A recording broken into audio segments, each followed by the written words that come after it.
जय राधा माधव जय कुंज बिहारी।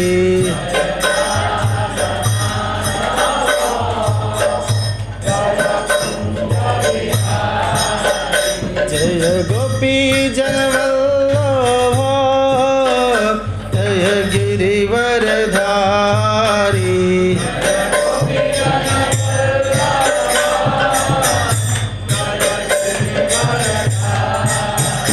जय गोपी जनवल्लभ जय गिरिवरधारी।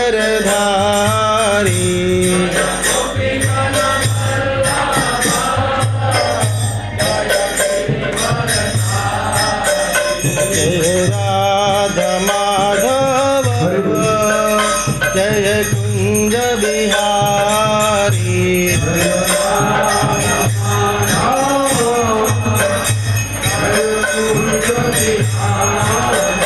जय राधा माधव जय कुंज बिहारी।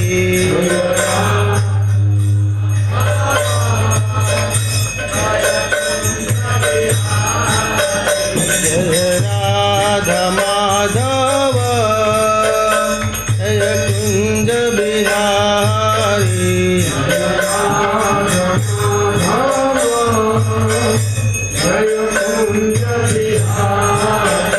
जय राधा माधव जय कुंज बिहारी।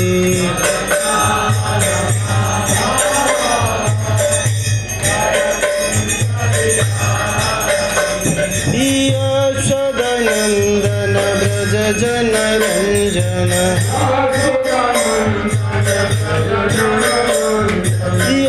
यशोदनंदन ब्रज जन रंजन।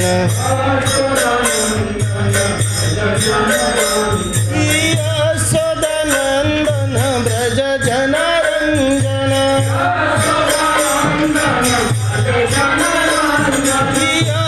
यशोदनंदन ब्रज जन रंजन।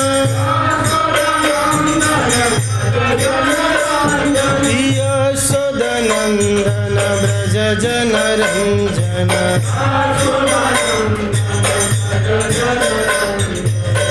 यमुना तीरा बनचारी।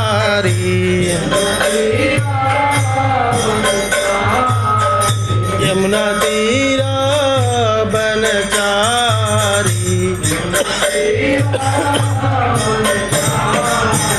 जय राधा माधव जय कुंज बिहारी।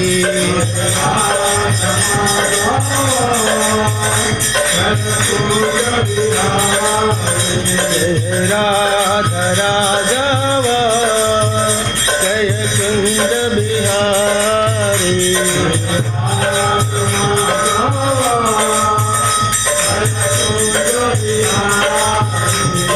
जय जय श्यामा जय जय श्याम। जय जय श्यामा जय जय श्याम। जय जय श्री वृंदावन धाम। जय जय श्री वृंदावन धाम। जय जय श्यामा जय जय श्याम। जय जय श्री वृंदावन धाम। पावन राधा तेरो नाम। पावन राधा तेरो नाम। पावन है श्री वृंदावन धाम। पावन है वृंदावन धाम। जय जय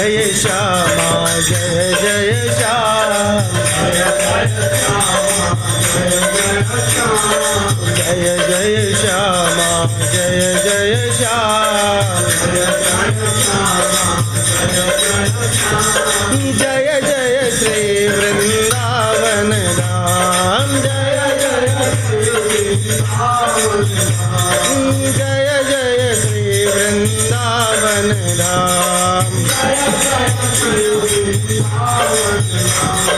मीठो लागो तेरो नाम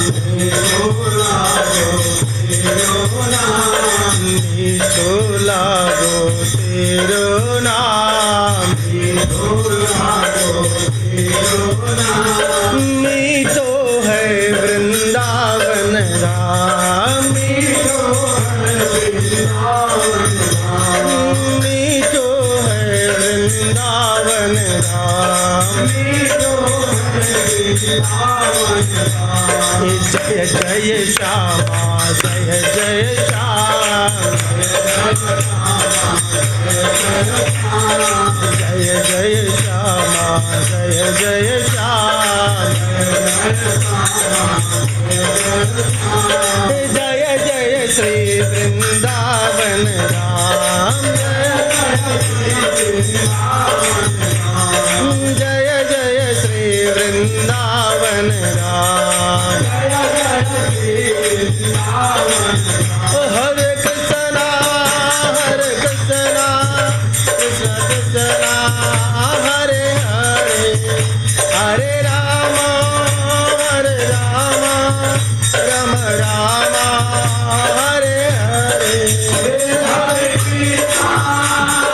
राम राम हरे हरे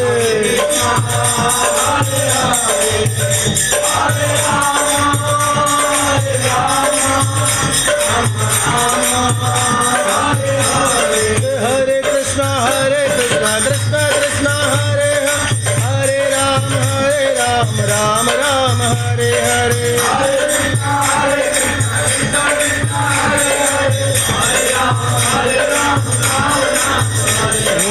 हरे कृष्णा कृष्ण कृष्ण हरे हरे राम राम राम हरे हरे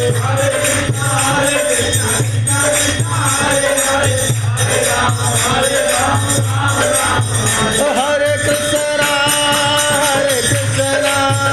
कृष्ण कृष्ण हरे हरे हरे राम राम राम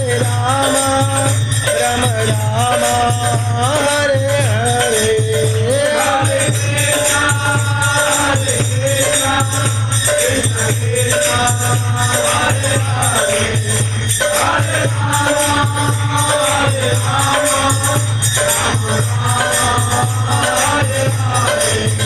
जय राधा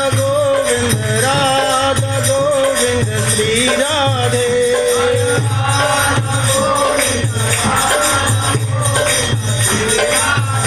जय हो जगन्नाथ बलदेव जय सुभद्रा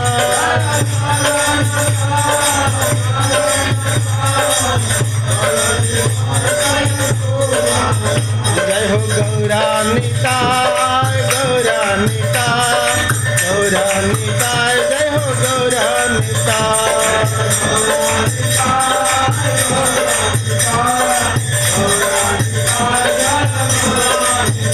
जय जय प्रभुपाद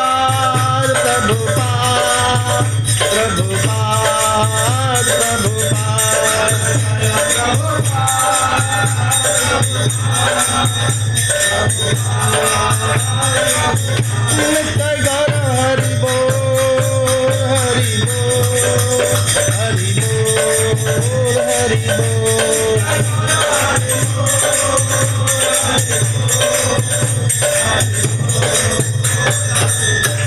जुगधर्म हरिनाम संकीर्तन की जगतगुरु श्रील प्रभुपाद की निताय निताय गौर प्रेमानंदे। ओम नमो भगवते वासुदेवाय।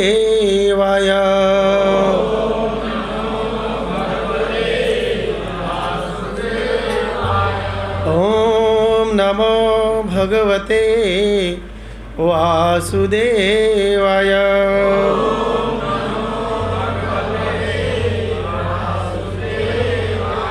ओम नमो भगवते वासुदेवाय।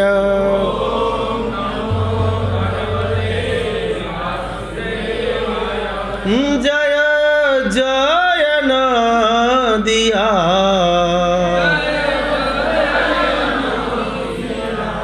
बिहारी गौर चंद्र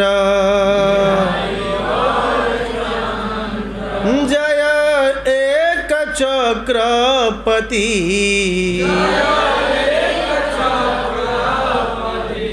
श्री नित्यानंद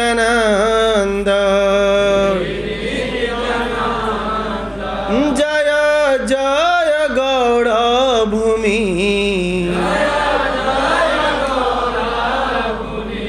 चिंतामणि सारा कलियुग कृष्ण यथा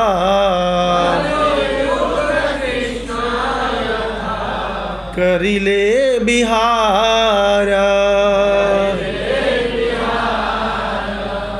गौरांगेर मधुर लीला जार कर्ण प्रवेशिला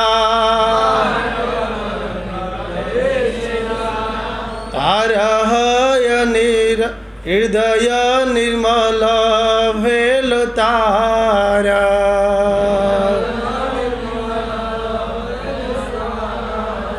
नमो महावदन्याय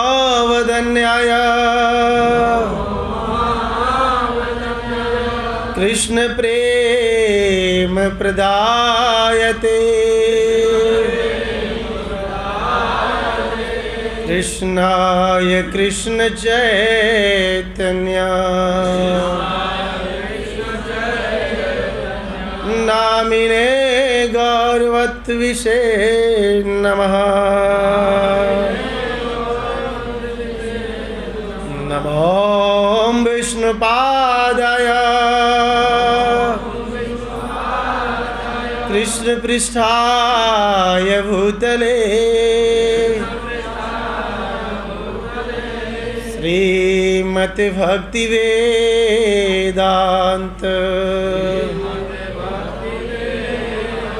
स्वामिनी इति नामिने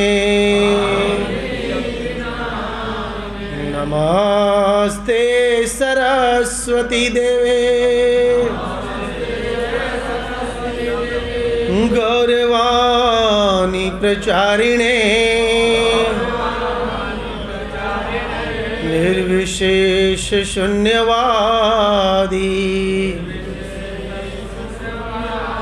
पाश्चात्य देशकारिणे हरे कृष्णा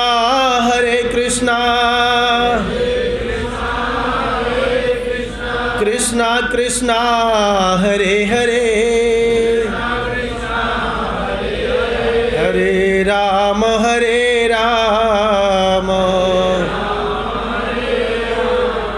राम राम हरे हरे हरे कृष्णा।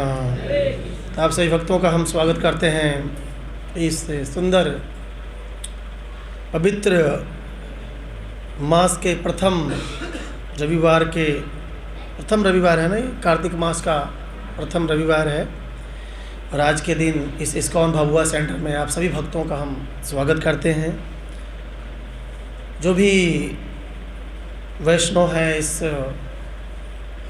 पूरे जगत में, पूरे ब्रह्मांड में, सभी वैष्णव एवं वैष्णवी माताओं से मैं दया और कृपा की विक की याचना करता हूँ कि आप आशीर्वाद दीजिए ताकि आपके बल के बदौलत इस व्यासपीठ से गुरुजनों के बातों को मैं एज इट इज़ यथारूप कहने का एकमात्र साहस कर सकूं। अतः आप सभी लोगों के चरण कमलों में वांछा कल्पतरुभ्यश्च कृपा सिंधुभ्यश्च पतितानां पावनेभ्यो अनंत कोटि वैष्णव वृंद की, नामाचार्य सिंहदास ठाकुर की, जगत गुरु श्रील प्रभुपाद की, हिताय निताय गौर प्रेमानंदे। जय जय श्री कृष्ण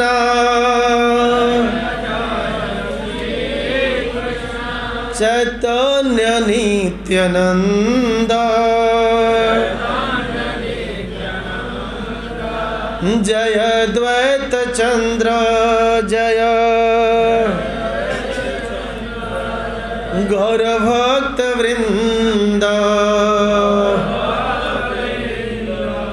सर्वथा शरणापति कार्तिक आदि व्रत चतुष्षष्टि अंग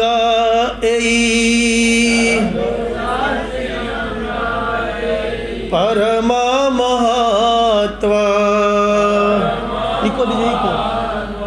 सर्वथा शरणापति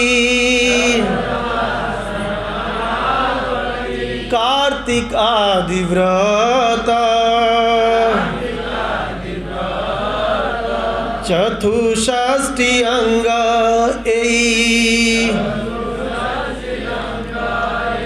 परम महत्व सर्वथा शरणापति कार्तिक आदि व्रत चतुष्षष्टि अंग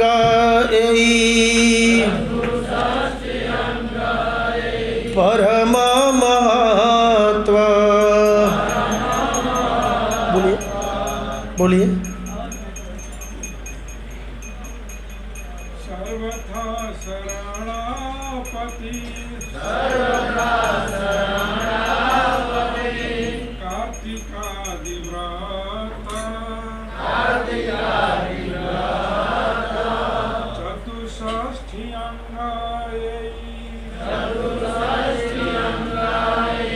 परम महत्व सर्वथा, सभी लोग बोले सर्वथा, सभी तरह से जगन्नाथ बलदेव सुभद्रा महारानी की, जगद्गुरु श्रील प्रभुपाद की।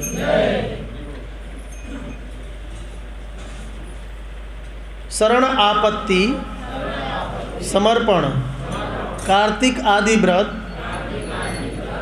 कार्तिक मास में विशेष व्रत करना,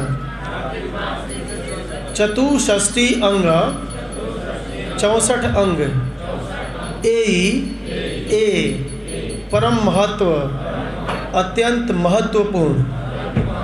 अनुवाद एवं तात्पर्य बाय डिवाइन ग्रेस ए सी भक्ति वेदांत स्वामी श्रील प्रभुपाद जी के द्वारा इस प्रकार है।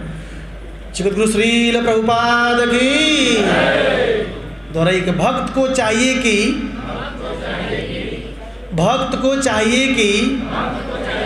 सभी प्रकार से कृष्ण की शरण में जाएं।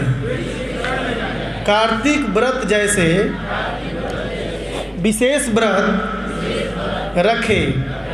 भक्ति के 64 कार्यों में से ये कुछ महत्वपूर्ण बातें हैं। जगद्गुरु श्रील प्रभुपाद की यह श्लोक श्रीपाद सनातन गोस्वामी को चैतन्य महाप्रभु वाराणसी में दशाश्वमेध घाट पर सुना रहे हैं कार्तिक व्रत के बारे में। अब भगवान बोल रहे हैं तो इसका मतलब इस व्रत की महत्वपूर्ण, इसकी बहुत महत्ता है। भगवान कह रहे हैं देखिए हम लोग बहुत सारे व्रत सेलिब्रेट करते हैं, उत्सव मनाते हैं, लेकिन आज का जो स्पेशल विषय है कार्तिक मास की महिमा आप लोग सुनते ही होंगे, जानते ही होंगे। लेकिन सबसे बड़ा चीज़ है कि कार्तिक व्रत हमें क्यों करना चाहिए, कार्तिक व्रत ही क्यों, कार्तिक व्रत ही क्यों करना चाहिए, इसकी चर्चा करने के लिए हम लोग यहाँ एकत्रित हैं। देखिए हर व्रतों का, हर त्योहारों का कुछ न कुछ हमारे भक्ति जीवन में महत्वपूर्ण क्या है, रोल है, उसकी भूमिका है। उसी प्रकार कार्तिक व्रत की भी भूमिका है, परंतु कुछ विशेष है, कुछ अद्भुत है, कुछ अलग है, कुछ उत्कृष्ट है। इसलिए महाप्रभु सनातन गोस्वामी को दशाश्वमेध घाट के ऊपर वाराणसी काशी में इस बात को कह रहे हैं। देखिए महाप्रभु श्रीपाद सनातन गोस्वामी को महाप्रभु जानते हैं आप लोग कौन है? अच्छा, कितने लोग महाप्रभु को नहीं जानते? वो हाथ उठाएंगे। आप नहीं जानते हैं। महाप्रभु साक्षात कृष्ण है। कौन है? कृष्ण है। जय गौर से ही कृष्ण से ही जगन्नाथ। वही कृष्ण है, वही गौरांग महाप्रभु, वही जगन्नाथ है, जो नवदीप नदिया में आज से 550 साल पहले प्रकट हुए थे भक्ति का प्रचार करने के लिए, भक्ति रूपी धन को सभी जीवों को देने के लिए। तो श्रीपाद सनातन गोस्वामी को भक्ति के लक्षणों का वर्णन करते हुए 2 महीने तक दशाश्वमेध घाट पर महाप्रभु और सनातन के बीच में बहुत गुह्यतम संवाद हुई थी। और उस गुह्यतम संवाद के बीच में ये बात कह रहे हैं भगवान श्री चैतन्य महाप्रभु कि हे सनातन, भक्ति के तो बहुत सारे अंग हैं, लेकिन कार्तिक व्रत क्या है? बहुत विशेष व्रत है। अब कुछ विशेष हो, जैसे कुछ अतिथि होते हैं, कुछ विशेष अतिथि होते हैं, तो उसके लिए 2-3 दिन पहले से ही नहीं तैयारी करते हैं। ये विशेष व्रत है। कैसे विशेष है, इसको हम सुनने का और जानने का प्रयास करेंगे। आप लोग तैयार हैं सुनने के लिए? तैयार हैं सुनने के लिए? प्रभु जी क्यों हरि बोल रहे हैं? पीछे के माता नहीं बोल रही है। नहीं तैयार है? सो जाइए आप लोग। तैयार हैं? और जोर से बोलिए हरि बोल। हरि बोल ऐसा नहीं, तो हरि तक जाना चाहिए। हरि की बोल। तो देखिए, कार्तिक व्रत की महिमा हरि भक्ति विलास में है, बहुत सारे ग्रंथों में है, स्कंद पुराण, पद्म पुराण, हर जगह भरा हुआ है। आपके पास यदि कार्तिक व्रत की महिमा की तुलना और कहा जाए तो एक महीना चल सकता है कथा, केवल कार्तिक व्रत की महिमा के ऊपर। परंतु हम महिमा नहीं सुनेंगे, आप लोग खुद समझदार हैं, सुनते होंगे। लेकिन हम तो ये सुनाना चाहते हैं, चाहे कहना चाहते हैं कि कार्तिक व्रत ही क्यों है ना। थोड़ा सा ट्विस्ट है। केक होता है लेकिन उसके ऊपर थोड़ा सा क्रीम डाल दिया जाता है, तो अच्छा नहीं लगने लगता है? नहीं लगता है अच्छा? अरे बोलिए, अच्छा लगता है नहीं लगता है? क्यों? उसकी सुंदरता को बढ़ाने के लिए। साड़ी होता है लेकिन कुछ उसमें जब कढ़ाई कर दी जाती है तो उस साड़ी क्या हो जाती है? विशेष हो जाती है। तो बोलते हैं ये बनारसी साड़ी है, नहीं बोलते हैं? विशेष हो जाती है। तो ये कढ़ाई की जा रही है, इसमें विशेष है। देखिए, हमारा भारत जो देश है बहुत सुंदर है, बहुत सुंदर है। हमारे भारत में कितने महीने आते हैं? 12 महीने सामना करना पड़ता है। अब तो ठंडी आ रही है, शरद ऋतु भी चल रहा है। तो भारत में अंग्रेजी महीनों की शुरुआत जनवरी से होती है और जो हिंदी महीने की शुरुआत कब से होती है? मार्च से, चैत्र से होती है। महाराज सनातनी है इतना तो जानना चाहिए कि चैत्र मास से हमारा हिंदू कैलेंडर पंचांग शुरू होता है कि नहीं? चैत्र, वैशाख, ज्येष्ठ, आषाढ़, श्रावण, भाद्रपद, अश्विन, कार्तिक, ये 8वां महीना है। फिर अगहन आएगा, पौष, माघ, ऐसे करके कुछ, फिर फागुन, फिर चैत्र शुरू हो जाता है। तो जनवरी अंग्रेजी के अनुसार है, परंतु उस हिंदी कैलेंडर में जो पंचांग चलता है उसमें 8वां महीना है। कौन सा? कार्तिक। बोले कार्तिक मास की। विचार करिए, हम सभी जीव सनातनी हैं। कोई ऐसा जीव जो यहाँ सनातनी ना हो। हम सभी जीव किसके अंश हैं? भगवान के अंश हैं। और भगवान के अंश हैं ऐसा रामायण में कहा गया है। ईश्वर अंश जीवय विनाशी चेतन अमल सहज सुख राशि सो माया वस भयउ गोसाई बांधयो कीरा मरकट की नाई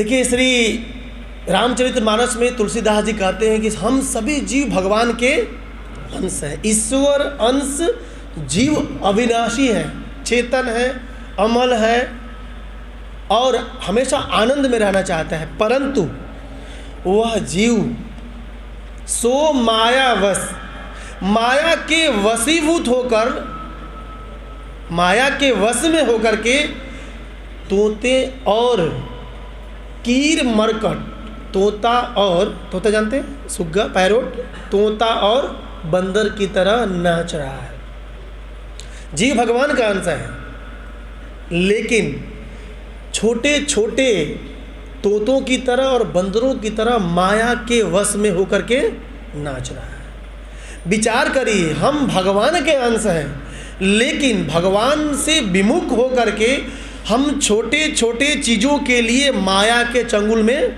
फंसे हुए हैं। देखिए धीरे धीरे हम कार्तिक व्रत के पहुंचेंगे कि कार्तिक व्रत ही क्यों करना चाहिए। थोड़ा सा पीछे से बैकअप से ले रहे हैं ताकि क्लियर हो कि पहले हम आए कौन, फिर कार्तिक व्रत ही क्यों। लेकिन जीव जब माया के वशीभूत हो जाता है, सुनाई दे रहा है सबको, पीछे सुनाई दे रहा है, जीव जब माया के वशीभूत हो जाता है तो माया उसे, रामचरितमानस में तुलसीदास जी कहते हैं, मरकट, बंदर की तरह नचाती है। और आप देखिए जो व्यक्ति भजन भक्ति नहीं करता है कितना परेशान रहता है। आप उसको थोड़ा सा देखिए, भक्ति में आने के बाद ये विश्लेषण करना चाहिए कि हम तो भक्ति में हैं, लेकिन जो व्यक्ति भक्ति चैंटिंग नाम जप नहीं कर रहा है उसकी स्थिति क्या है। तब आपको समझ में आएगा कि ओहो हो, मैं तो बहुत अच्छी स्थिति में हूँ, ये दुनिया अच्छी है उस दुनिया से। इससे क्या होगा, हम उधर जाने का कभी प्रयास नहीं करेंगे। लेकिन जीव कई अरबों सालों वर्षों से भगवान से विमुख है, बहुत दिनों से विमुख है। और विमुख क्यों है, भगवान का अंश है, विमुख होकर के भगवान से अलग होकर के भोग करना चाहता है, भोक्ता बनना चाहता है। लेकिन भोक्ता बनते बनते भगवान को वह व्यक्ति, वह जीवात्मा भूल गया है, भूल गया भगवान को। लेकिन क्या भगवान भूले हैं? क्या एक पिता अपने पुत्र को भूल सकता है? पुत्र भूल सकता है, लेकिन पिता कभी नहीं भूलेंगे। वो जानेंगे ये तो मेरा अंश है। और भगवान चिल्ला के कहते हैं, ममे वांसे जीव लोके जीव भूत सनातन। हे अर्जुन, इस दुनिया में जितने भी जीव हैं, एक चींटी से लेकर के हाथी तक, सब मेरे अंश हैं, सब मेरे अंश हैं। भगवत गीता में भगवान बोलते हैं। अब बताइए, भगवान से हम अलग होकर के, भगवान को भूलकर भगवान से अलग है, लेकिन भगवान भूले नहीं हैं। तब भगवान कृपा पूर्वक हमें ये मानव का शरीर प्रदान करते हैं। ध्यान दीजिएगा, ये शरीर भगवान की कृपा है। और जो यह शरीर प्राप्त करके भजन नहीं करता है, वो भगवान से क्या बोले, उसको नमक हरामी कर रहा है। वो शरीर जिसने दिया उसी का नाम नहीं लेते आदमी।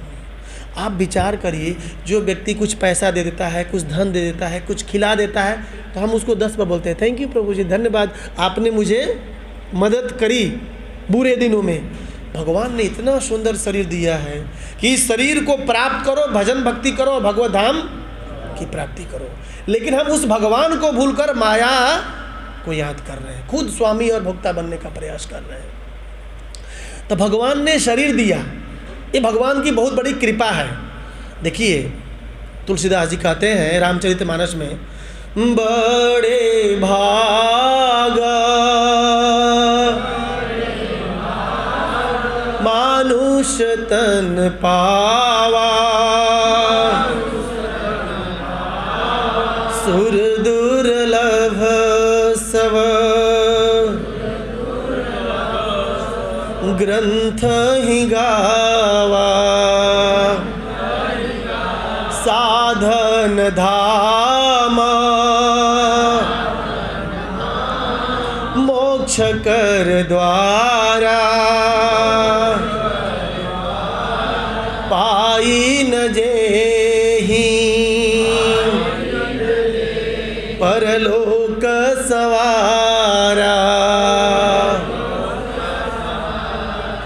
देखिए रामायणकार श्री तुलसीदास जी कहते हैं रामचरितमानस में कि बहुत भाग्य से मनुष्य का जीवन मिला है। अगर भागवतम मिले तो प्रहलाद महाराज कहते हैं दुर्लभो मानुषो देहो देहिनाम क्षणभंगुर। राजा विदेह कहते हैं, प्रहलाद महाराज कहते हैं दुर्लभो मानुषो देहो, ये शरीर क्या है? दुर्लभ है। जिसे प्राप्त हुआ है उसे भजन भक्ति कर लेना चाहिए और अपना परलोक संवार लेना चाहिए। तब भगवान की पहली कृपा मनुष्य का शरीर। फिर भगवान देखते हैं कि मनुष्य का शरीर तो मैंने दे दिया, लेकिन भजन भक्ति करने के लिए इसको कुछ व्यवस्था करनी पड़ेगी, ये तो सुनेगा नहीं अपने से। तो भगवान ने 12 महीना दिया। तो जी बोला नहीं प्रभु 12 महीना हमसे भजन होने वाला। बोला कोई बात नहीं 4 महीना कर लो, चतुर्मासा चल रहा है, चतुर्मास। बोला प्रभु कहाँ 4 महीना, 120 दिन हरि नाम, नॉट पॉसिबल, मैं नहीं कर सकता हूँ। बीबी है, बच्चे हैं, फैक्ट्री है, घर है, द्वार है, भैंसिया है, गैया है, बकरिया, सबको देखना पड़ता है। कहाँ मौका है मंदिर आने का, नाम लेने का। प्रभु थोड़ा सा कंसेशन करो, कम करो। तब भगवान कृपा करके बोलते कोई बात नहीं 1 महीना कर लो। कितने महीने? 1 महीना कर लो। तो भगवान की कृपा के रूप में एक कार्तिक मास का प्राकट्य हुआ है। भगवान जीवों पर कृपा करने के लिए जो 12 महीना कर रहे हैं अति उत्तम, लेकिन जो 12 महीना नहीं कर रहे उसके लिए 4 महीना। बोले 4 महीना नहीं हो रहा है, कोई बात नहीं 1 महीना करो। तो 1 महीना के लिए भगवान ने कृपा करके उस जीव के लिए जो सालों भर भक्ति नहीं करना चाहते हैं, नहीं कर पाते हैं, उनके लिए 1 महीना बिल्कुल बोनस मिला है कि प्रभु जी, माता जी, हे जीवात्मा तुम 1 महीना भगवान की भक्ति कर लो, कार्तिक आदि का व्रत कर लो, ताकि तुम्हारा उद्धार निश्चित हो सकता है। देखिए ये जो कार्तिक मास है भगवान की कृपा है, और इस कृपा को हमें कैसे करके लेना पड़ेगा। कृपा का मतलब ही होता है कर पा। बिना करे प्रसाद सामने हो, उस प्रसाद की भी कृपा तब तक नहीं मिलेगी जब तक हाथों से उठाकर, नहीं तो बोले प्रसाद प्रभु अंदर आ जाओ, नहीं आएंगे। बोले उठाओ, चम्मच से हाथ से उठा के डालना पड़ेगा तब कृपा मिलेगी। तो भगवान की पहली कृपा मनुष्य शरीर, और दूसरी कृपा ये उत्सव, एक कार्तिक व्रत दिया है उन्होंने। विचार करिए भगवान कितने दयालु हैं, जीवों को बुलाने के लिए क्या क्या व्यवस्था करते हैं, क्या क्या सुविधाएं देते हैं, ताकि जीव उस व्रत का, उस उत्सव का, उस त्यौहार का पालन करके किसके पास आ जाए? मेरे पास आ जाए। इसलिए भगवान को कृपा का सागर बोला जाता है। और एक कवि ने गाए हैं, आप लोग गाना चाहते हैं तो आप लोग भी गा लीजिए। भगवान की कृपा को हमें याद करना चाहिए। यदि नाथ का नाम दया निधि है तो दया भी करेंगे कभी न कभी। यदि नाथ का नाम दया निधि है तो दया भी करेंगे कभी न कभी। आइए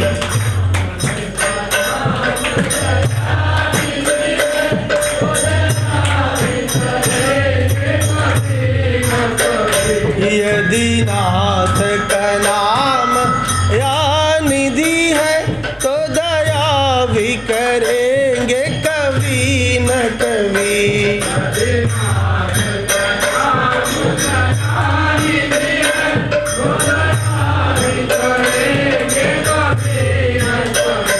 दुख हारी हरि दुखिया जन के दुख हारी,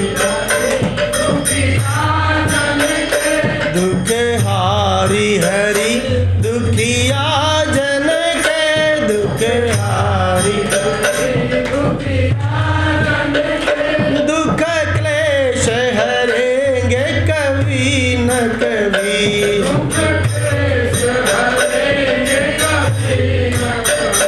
दुख हारी हरि दुखिया जन के दुख हारी। गाइए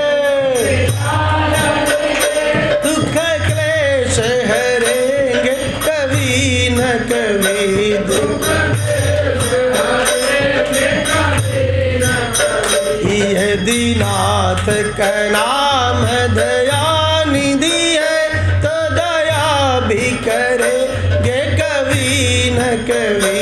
यदि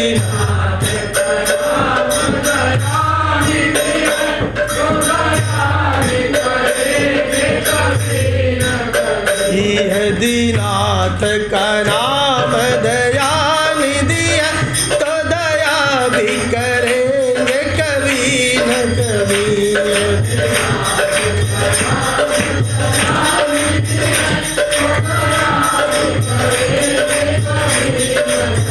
यदि नाथ का नाम दया निधि है, तो दया भी करेंगे कभी न कभी। गाये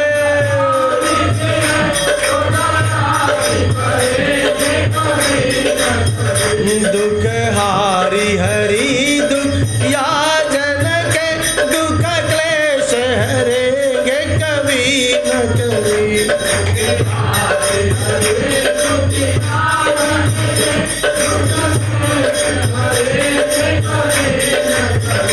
दुख हारी हरि दुखिया जन के, दुख क्लेश हरेंगे कभी न कभी। दुख हारी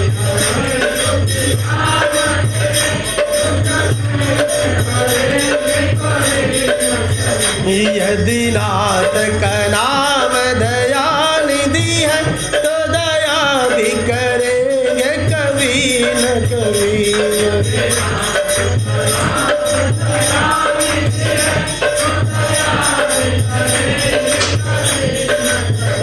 हरे कृष्णा कृष्ण कृष्ण हरे हरे, हरे रामा राम रामा हरे हरे।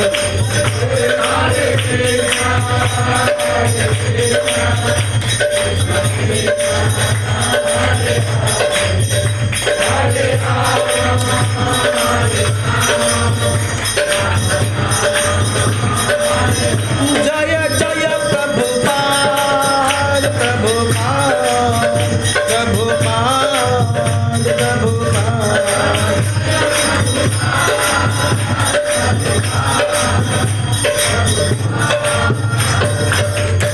यदि नाथ का नाम दया निधि है, तो दया भी करेंगे। ध्यान दीजिएगा, भजन बहुत सुंदर है। ये जो मनुष्य का शरीर हमें कृपा पूर्वक मिला है सबको नहीं प्राप्त होता है।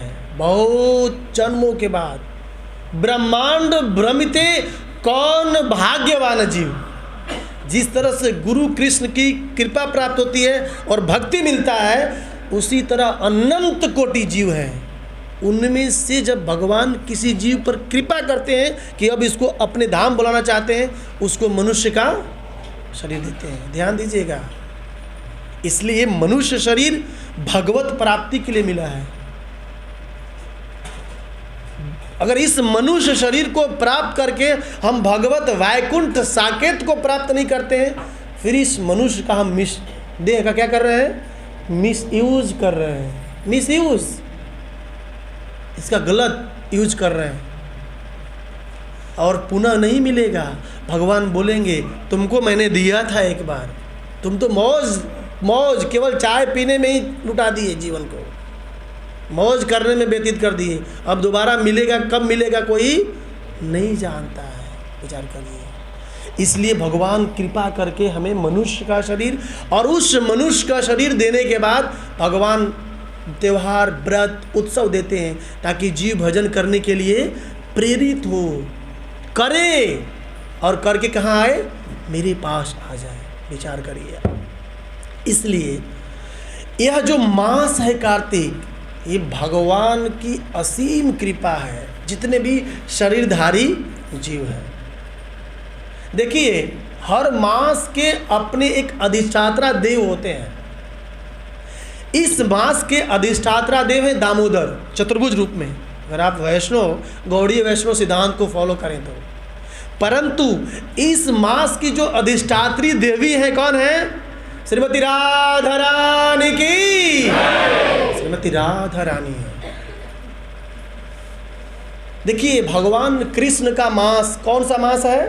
पुरुषोत्तम मास, जो 3 साल में इन साल आया था, इस साल आया था। और श्रीमती राधा रानी का कौन सा मास है? कार्तिक मास। पूरा जगत कहता है कि यदि पुरुषोत्तम मास का जो फल है भक्ति करने का, कई कार्तिक के व्रतों के फल के बराबर होता है। हाँ, ये सही है, तत्व से सही है। क्यों? क्योंकि राधा रानी कृष्ण के आश्रय हैं, उनकी कांता है, उनकी प्रियसी हैं, उनकी प्रिया हैं, उनकी अपनी अर्धांगिनी है। इसलिए तत्व की दृष्टि से सही है कि कई एक पुरुषोत्तम मास व्रत का फल कई कार्तिक मास के व्रत के बराबर होता है तत्व की दृष्टि से। क्यों? क्योंकि राधा रानी तत्व से कृष्ण की प्रिया है, उनकी आश्रय है, और प्रभु हमारे विषय हैं। लेकिन गौड़ीय वैष्णव सिद्धांत के अनुसार देखा जाए, हम तो गौड़ीय हैं भाई, हम तो राधा रानी को छोड़कर कृष्ण को नहीं जानते हैं। वो तो राधा रानी की प्रेम करती हैं कृष्ण से, इसलिए 2-4 फूल उनके ऊपर डाल देते हैं। ध्यान दीजिएगा, ये गौड़ीय सिद्धांत है। भक्ति सिद्धांत कहते हैं हम गौड़ीय हैं, राधा रानी हमारी क्या है? आराध्य देव है, आराध्य देवी है। तो कोई पूछा कृष्ण कौन है? कृष्ण को तब क्यों भोग लगाते हैं? अरे इसलिए लगाते हैं कि राधा रानी उनसे प्रेम करती हैं।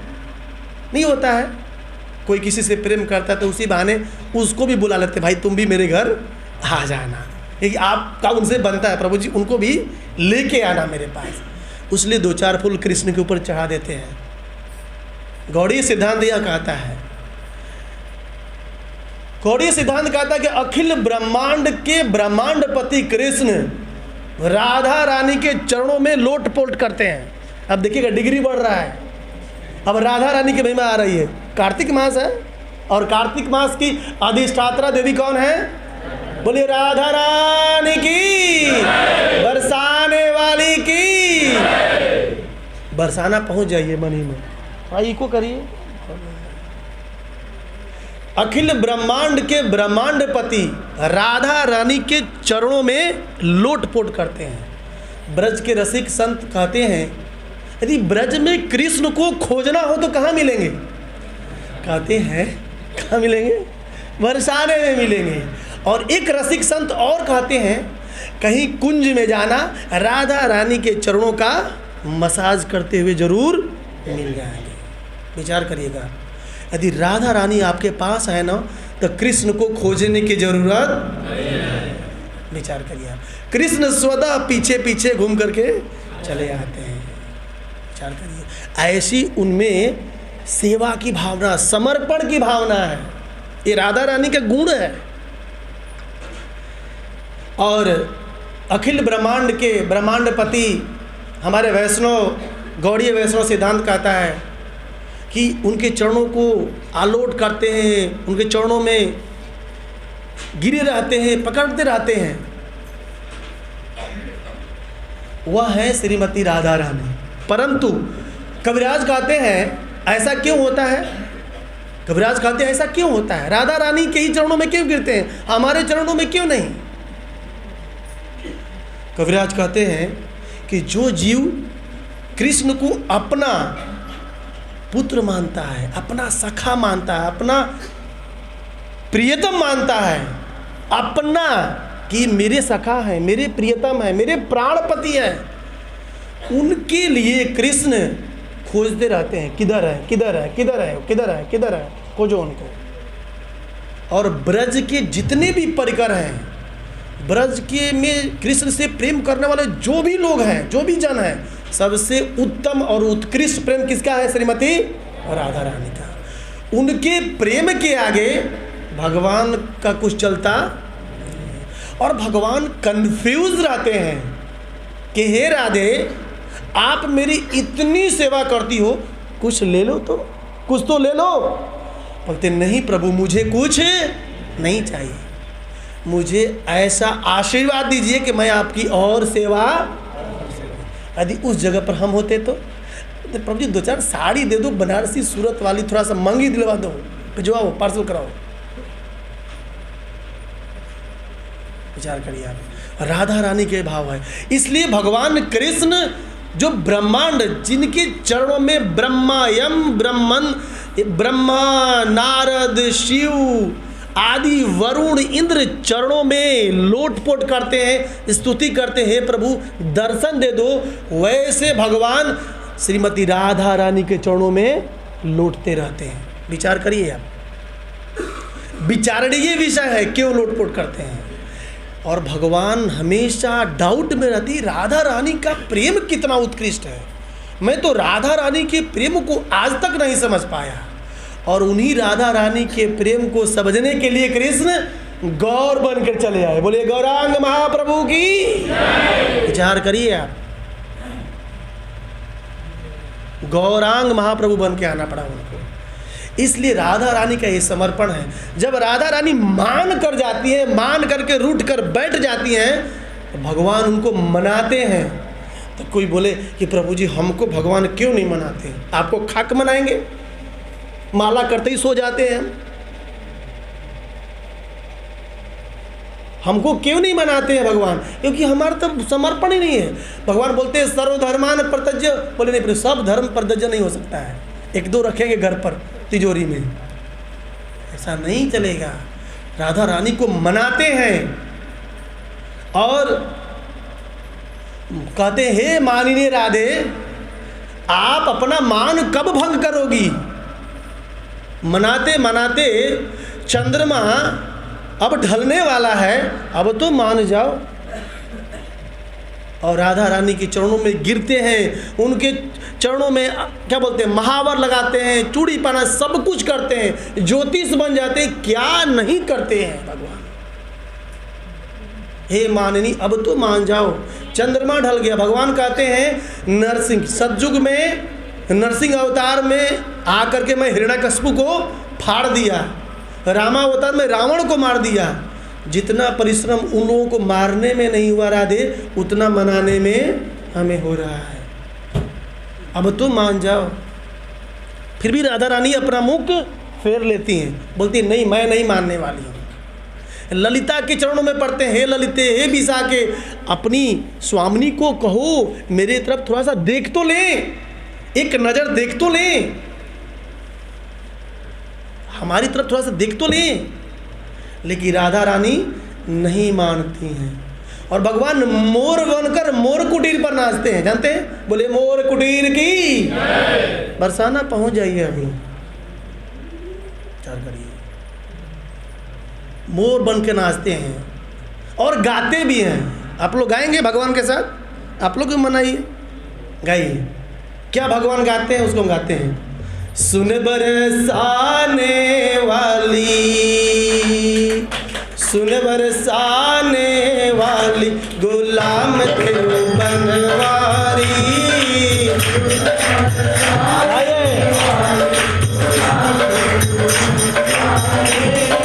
सुन बरसाने वाली, गुलाम तेरो बनवारी।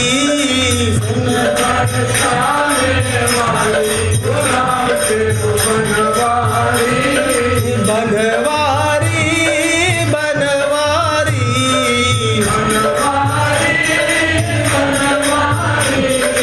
बनवारी बनवारी बनवारी। सुन बरसाने वाली,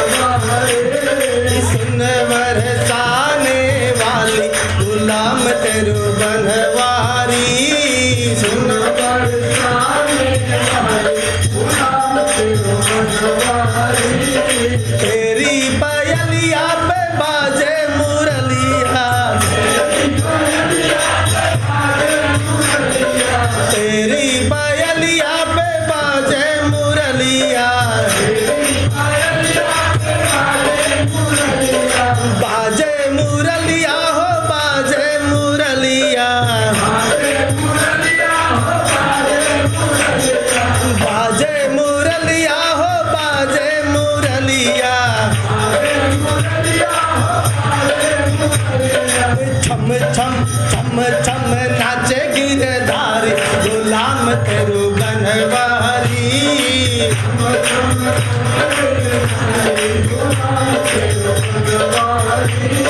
सुन बरसाने वाली गुलाम तेरू बनवारी। सुन बरसाने वाली गुलाम तेरू बनवारी। बड़ी बड़ी अखियन में झिनो झिनो कजरा। भगवान की जो आंखें हैं बहुत लंबी होती हैं कमल की तरह और काजल लगाती हैं यशोदा माता। तो कवि बोलते हैं बड़ी बड़ी अखियन में झिनो झिनो कजरा। झिनो झिनो कजरा हो झिनो झिनो कजरा। लट लट लट लट के घुंघराले गुलाम तेरू बनवारी।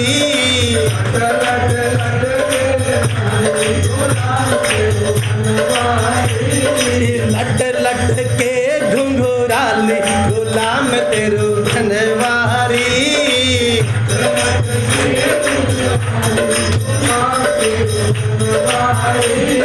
सुन बरसाने वाली गुलाम तेरू बनवारी।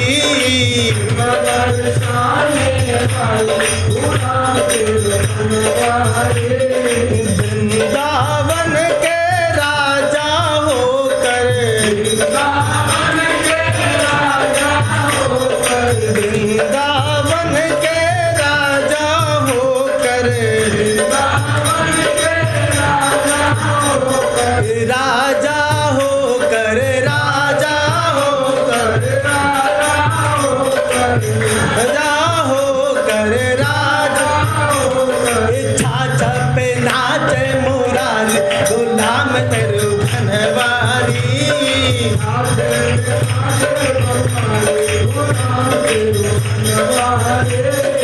छाछ पे नाचे मुरारी गुलाम तेरू बनवारी। सुन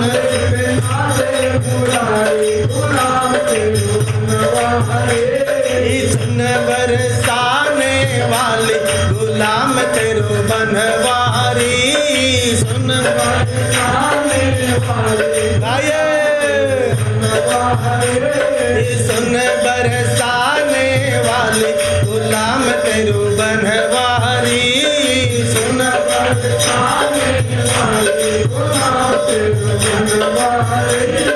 वृंदावन की कुंज गलियन में वृंदावन के कुंज गलियन में कुंज गलियन में कुंज गलियन में कुंज गलियन में कुंज गलियन में दास रचायो गिरधारी गुलाम तेरू बनवारी।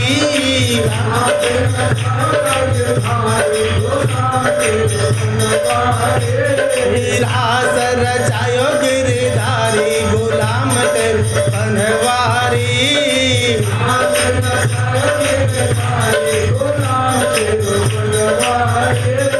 सुन बरसाने वाली गुलाम तेरू बनवारी।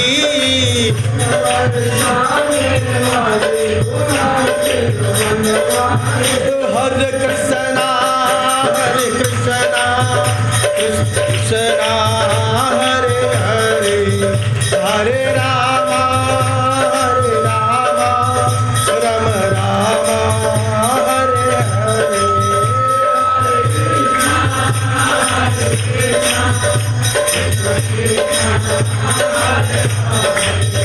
जय जय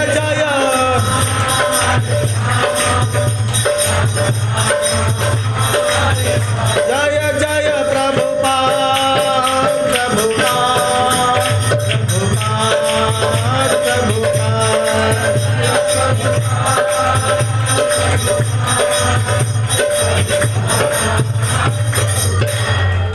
इसलिए राधा रानी के चरणों में आलोट पोट करते हैं। इसलिए राधा रानी का जो ये कार्तिक मास है पुरुषोत्तम मास से श्रेष्ठ है। देखिए, कृष्ण विषय तत्व हैं, राधा रानी आश्रय हैं, ये तत्व के अनुसार। लेकिन रस के अनुसार राधा रानी भक्ति प्रदायिनी है और उनको आकर्षित करती हैं।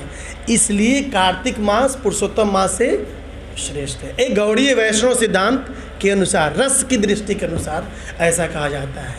अतः हम कह सकते हैं कि करोड़ों पुरुषोत्तम मास का फल एक तरफ कर दीजिए और एक कार्तिक व्रत का फल के बरोबर है, रस के अनुसार, रस की दृष्टि के अनुसार, रस की दृष्टि के अनुसार। इस दृष्टिकोण से हमें कार्तिक मास का व्रत, कार्तिक मास व्रत का पालन अवश्य करना चाहिए, क्योंकि राधा रानी कृपा के सागर हैं, भगवान दया के सागर हैं, हे कृष्ण करुणा सिंधु हैं। लेकिन उनसे करोड़ों गुना दया और कृपा किसके पास है? श्रीमती राधा रानी के पास है। और दुनिया का हर जीव राधा रानी से ही आता है। वो जगत तेरे माता, कविराज कहते हैं जगत की माता है। इस दुनिया में जितनी भी देवी आती हैं, देवियाँ, जितनी भी देवियाँ आप नाम गिन लीजिए, सबका प्रादुर्भाव श्रीमती राधा रानी से होता है। इसलिए आचार्य कहते हैं जिस देवी को देखें आप, उसमें उनको राधा रानी मानकर उनको क्या करें? प्रणाम करें। आपको राधा रानी का दर्शन होगा उनमें, क्योंकि वो उनके अंश हैं, उनके अंश से आती हैं। इसलिए उनको प्रणाम, उनका मतलब आदर सम्मान करना चाहिए। गौतमीय तंत्र में पढ़िएगा, बहुत सुंदर गौतम महर्षि लिखते हैं कि राधा रानी से कैसे दुर्गा देवी, लक्ष्मी देवी सबका प्रादुर्भाव होता है और सबको नियुक्त करती हैं, यहाँ वहाँ जाइए आप काम करने के लिए। इस सृष्टि का संचालन में, सृजन में, पालन में, संहार में इस शास्त्र कहता है। ऐसा आचार्यों ने लिखा भी है और कहा भी है, वेद व्यास जी लिखते हैं। इसलिए इस कार्तिक व्रत का पालन हमें अवश्य करना चाहिए, क्योंकि कृष्ण दया सिंधु हैं, दया के सागर हैं, लेकिन उनसे करोड़ों गुना सागर दया की श्रीमती राधा रानी है। तभी तो जीव राधा रानी के पास जा करके गाता है और कहता है, क्या गाता है? राधे किशोरी दया करो, राधे किशोरी दया करो, राधे किशोरी दया करो,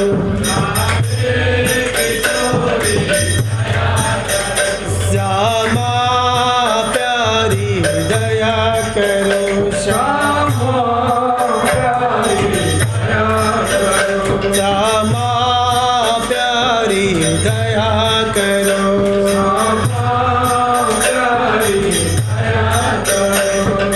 दया करो राधे दया करो, दया करो राधे दया करो, दया करो राधे दया करो,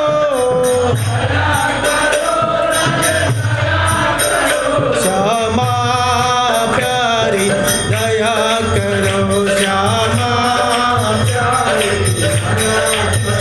राधे किशोरी दया करो, राधे किशोरी दया करो। ओ हमसे दीनन कोई जग में, हमसे दीनन कोई जग में, हमसे दीनन कोई जग में, हमसे दीनन कोई जग में। बान दया की तनक धरो, बान दया की तनक धरो, बान दया की तनक धरो, बान दया की तनक धरो, राधे किशोरी दया करो, राधे किशोरी दया करो, श्यामा प्यारी कृपा करो, श्यामा प्यारी कृपा करो, श्यामा प्यारी दया करो, श्यामा प्यारी दया करो, राधे दया करो, दया करो राधे दया करो,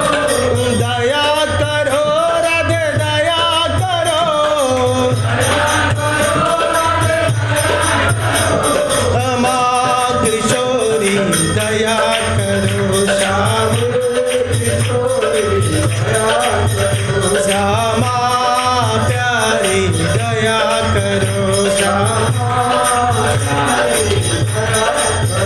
गोपाल गोपाल गोपाल गोपाल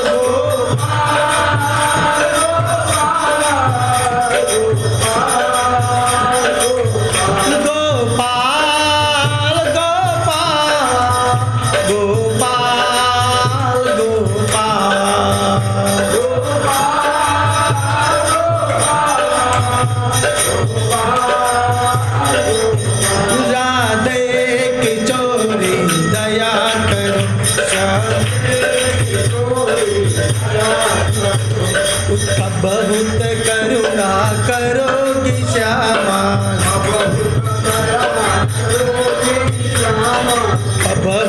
करुणा करोगी श्यामा बहुत करुणा करोगी श्यामा यही आसते द्वार परो यही आसते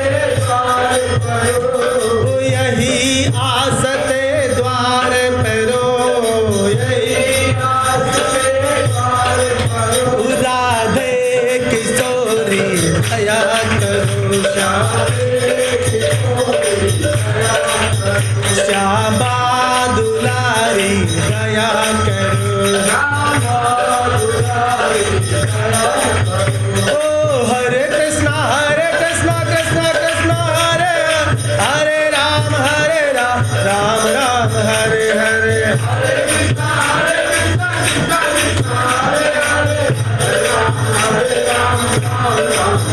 राधे किशोरी दया कर श्यामा प्यारी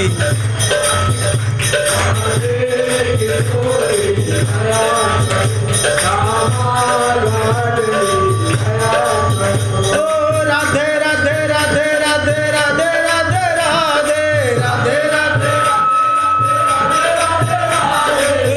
राधे राधे राधे राधे राधे राधे राधे किशोरी दया करो श्यामा जय जय प्रभुपाद प्रभुपाद प्रभुपाद प्रभुपाद।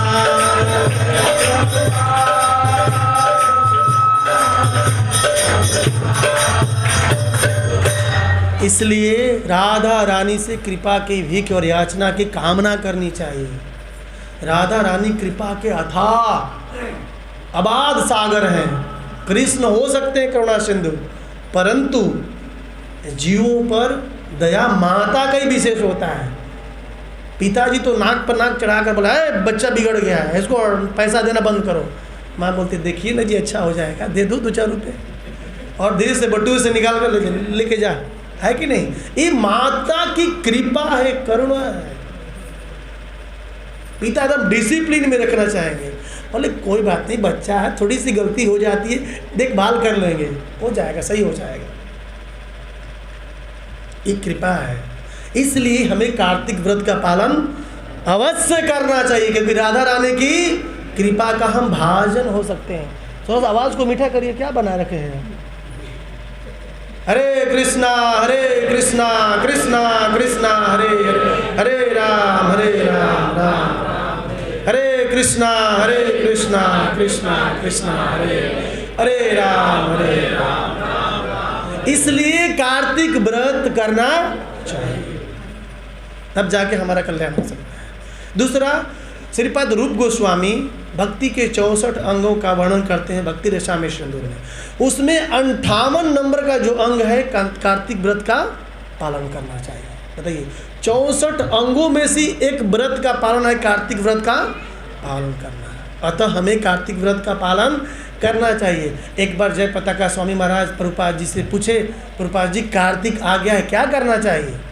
प्रभुपाद जी बोलते हैं हर रोज कार्तिक व्रत की तरह पालन करना चाहिए।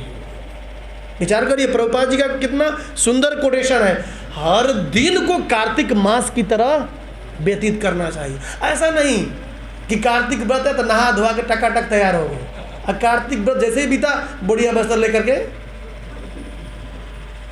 क्या बोलते हैं उसको, गायब हो गए। फिर अगले साल कार्तिक में, प्रभु जी कार्तिक में आ गए। आपने बोला था नहीं, हर रोज कार्तिक व्रत की तरह पालन होना चाहिए, हर रोज को कार्तिक व्रत मानकर भगवान से याचना और कृपा की भीख मांगना चाहिए। इन सभी कारणों से हम ये समझ सकते हैं, जान सकते हैं, सुन सकते हैं कि कार्तिक व्रत क्यों करना चाहिए, राधा रानी और भगवान की कृपा को प्राप्त करने के लिए। फिर कोई पूछेगा, 2-4-5 मिनट में जस्ट विराम करेंगे, अब कोई वजन नहीं है, बस अब फिलॉसफी है थोड़ा बहुत। कोई बोलेगा प्रभु केवल व्रत खिलाकर, बिना खिलाए पिलाए मारोगे क्या? नहीं, कोई व्यक्ति ऐसा है जो व्रत किया और उससे कुछ प्राप्त हुआ? आप तो बोल दिए व्रत करो, चतुर्मास करो, तो सावन में ये मत खाओ, साग मत खाओ। एक व्यक्ति बोले प्रभु जी बहुत नियम लगाते हैं, सावन में साग मत खाओ, 3 टाइम स्नान करो, चतुर्मास करो, मर जाएगा आदमी। लेकिन अगर हम कर रहे हैं तो प्रश्न होता है कि नहीं होता है कि कोई व्रत किया था फ्यूचर में, भविष्य में, पीछे भूतकाल में, चाहे करेगा तो अलग की बात है, कोई किया था उसे कुछ फल मिला? बोला हाँ मिला ना। हम तो भाई इस्कॉन वाले लेके प्रमाण बैठते हैं। एक कथा है सतयुग की। किसी कथा है? सतयुग की। सतयुग में एक बहुत बड़े राजा हुए, देव शर्मा नाम का राजा। कौन राजा? ये किसकी कथा है? उसकी कथा है जिसने कार्तिक व्रत किया और उसे क्या मिला। अगर आप इसको सुनेंगे तो समझ में आएगा, तो आप भी करेंगे। वह आपको हम छोड़ने वाला नहीं है, कार्तिक व्रत करवा कर रहेंगे। विचार करिएगा, छोड़ेंगे नहीं। आप कहीं से नहीं करेंगे, प्रभु जी कार्तिक व्रत हम नहीं करेंगे। क्यों नहीं करेंगे भाई? अभी रसगुल्ला चल रहा था, अब रसमलाई चल रहा है ना, वैरायटी। अब आपको बांध कर आप मजबूर हो जाएंगे, घर जाकर सोचेंगे ए जी देखो ना कल से हम कार्तिक व्रत कर, प्रभु जी बोलना थोड़ा सा करेंगे, चाहते चलो ना कार्तिक में मंदिर, कहेंगे आप, मजबूर हो जाएंगे। तो देव शर्मा नामक ब्राह्मण थे, अब बहुत सुंदर ब्राह्मण थे, अत्रि कुल के ब्राह्मण थे, अत्रि कुल के ब्राह्मण थे। और उनके कोई पुत्र नहीं था, उनकी एक ही पुत्री थी। उस पुत्री का नाम था गुणवती। क्या नाम था? गुणवती। लेकिन देव शर्मा नामक ब्राह्मण के बहुत से शिष्य थे, और शिष्य का नाम था, एक शिष्य का नाम था चंद्र। क्या नाम था? चंद्र। चंद्र बहुत गुणवान था, बहुत आज्ञाकारी था गुरु जी का। तो गुरु जी देखे कि मेरी पुत्री गुणवती के लिए मेरे शिष्य से बढ़िया दुल्हा मिलने वाला, शादी कर दो भाई। शादी कर दी। अब गुरु जी ससुर हो गए, अब एक ही घर रहने लगे, घर पर रहने लगे। गुरु जी ससुर भी हैं, भजन भक्ति हो रहा है। एक दिन देव शर्मा और चंद्र दोनों जंगल में यज्ञ आदि के सामान लाने के लिए गए। आपकी जानकारी के लिए, पहले यज्ञ करने के लिए जंगल में जाते थे, बाजार में नहीं जाते थे। कहाँ जाते थे? जंगल में। लकड़ी लेने के लिए, हवन की सामग्री सब जंगल से पर्याप्त मात्रा में मिल जाते थे।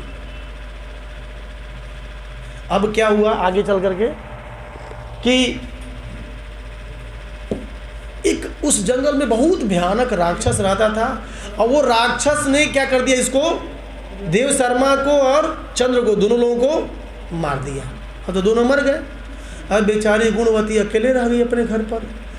इतनी दुखी हो गई, इतनी दुखी हो गई। उसके पति भी गए और उसके पिता भी, दोनों गए। लेकिन गुणवती रियली में गुणवान थी। वो कार्तिक व्रत का पालन हर साल करती थी, हर वर्ष। और एक दिन कार्तिक व्रत का पालन करते करते स्नान करने गई किसी तालाब में, कुंड में। शरीर कमजोर था, बुखार आ रहा था, गिर गई और शरीर का अंत हो गया, मर गई बेचारी। तो कार्तिक व्रत का जो पालन करेगा तो नरक में तो जाएगा नहीं, सीधा बैकुंठ पहुंच गई। कहाँ पहुंची?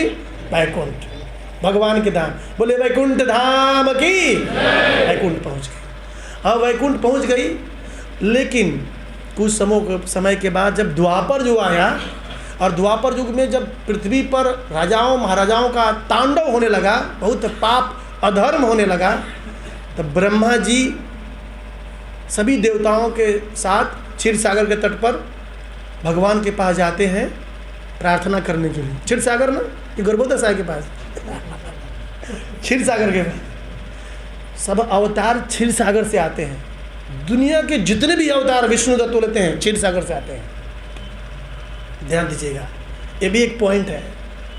क्षीरोदक साई विष्णु ही अवतार लेते हैं, विष्णु तत्व। कृष्ण भी आते तो उन्हीं के भाई आते हैं परम ब्रह्म पूर्ण पुरुषोत्तम, लेकिन विष्णु जो आते हैं उन्हीं से आते हैं, क्षीरोदक साई विष्णु से। ऐसा दूसरे कैंटों में कहा गया है भागवतम के।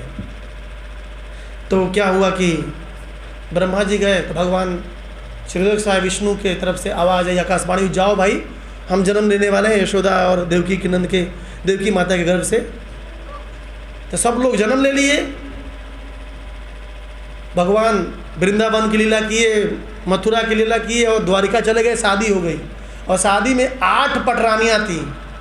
8 रानियाँ मुक्त थी ना, उसमें कौन थी? सत्यभामा, जानते हैं? बहुत नकचीड़ी थी। नकचीड़ी समझते हैं? मतलब हमेशा कंट्रोल करके रखना चाहती थी पति को।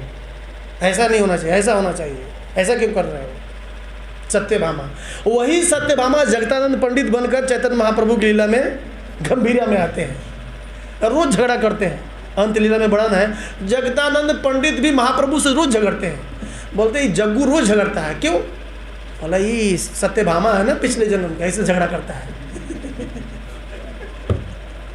विचार करिए। तो वो गुणवती सत्यभामा बन के आई। विचार करिए, कार्तिक व्रत का पालन करने से वो गुणवती सत्यभामा बन के आ गई। कौन बन गई? द्वारिकाधीश की। बोले द्वारिकाधीश की। विचार करिए, एक कार्तिक व्रत भगवान की पटरानी बना दिया। और जो देव शर्मा था ब्राह्मण, जो देव शर्मा ब्राह्मण थे, वो जानते हैं सत्राजीत बने। कौन बने? बोले सत्राजीत महाराज की। और जो चंद्र थे, चंद्र, वो अक्रूर बने। बोले अक्रूर महाराज की। ये विचार करिए, एक खानदान में यदि एक व्यक्ति कार्तिक व्रत का पालन किया, पूरा खानदान वैकुंठ चला गया। ऐसा भगवान की लीला में परिकर हो गया। विचार करिए। इसलिए कार्तिक व्रत का पालन करना चाहिए, नहीं करना चाहिए? कौन नहीं करेगा? थोड़ा सा मिलाइए हमसे। मैंने बोला सबको करवा के जाऊंगा यहीं पर। फिर बोलेगा प्रभु जी रोज कहते हो दीपदान, तेल कहाँ से आएगा? ये दिया कहाँ से आएगा? रोई प्रभु, हाथ जलता है, जल जाता है। बोला इस्कॉन में सब फ्री में है, केवल हाथ बढ़ाना है और घुमा देना है। बोला ठीक है प्रभु जी, फिर भी आलस आता है, कुछ फायदा है इसका घुमाने का दिया? बोला है। एक कथा है, सुन लीजिएगा। दीपदान की महिमा तो असंख्य है, लेकिन छोटी सी स्टोरी से हम समझ जाएंगे कि दीपदान करने का फल क्या मिलता है। आप हर रोज दीपदान करेंगे, मैं मजबूर करूंगा आपको, अपने घर पे रहकर भी करेंगे, लेकिन करेंगे जरूर। एक राजा थे। अब कहानी तो शुरू होती है। यह कथा श्रीपाद जीव गोस्वामी भक्ति संदर्भ में लिखते हैं। ध्यान रखिएगा, कितना खोज के लाना पड़ता है। श्रीपाद जीव गोस्वामी ने 60 संदर्भ लिखा, उसमें से एक संदर्भ है भक्ति संदर्भ। उसमें श्रीपाद जीव गोस्वामी लिखते हैं, क्या लिखते हैं? एक राजा थे, विदर्भ देश, महाराष्ट्र में विदर्भ देश पड़ता है। उनके पास 115 पुत्र थे। अभी मत पूछिएगा क्या नाम था, नाम मुझे नहीं मालूम है।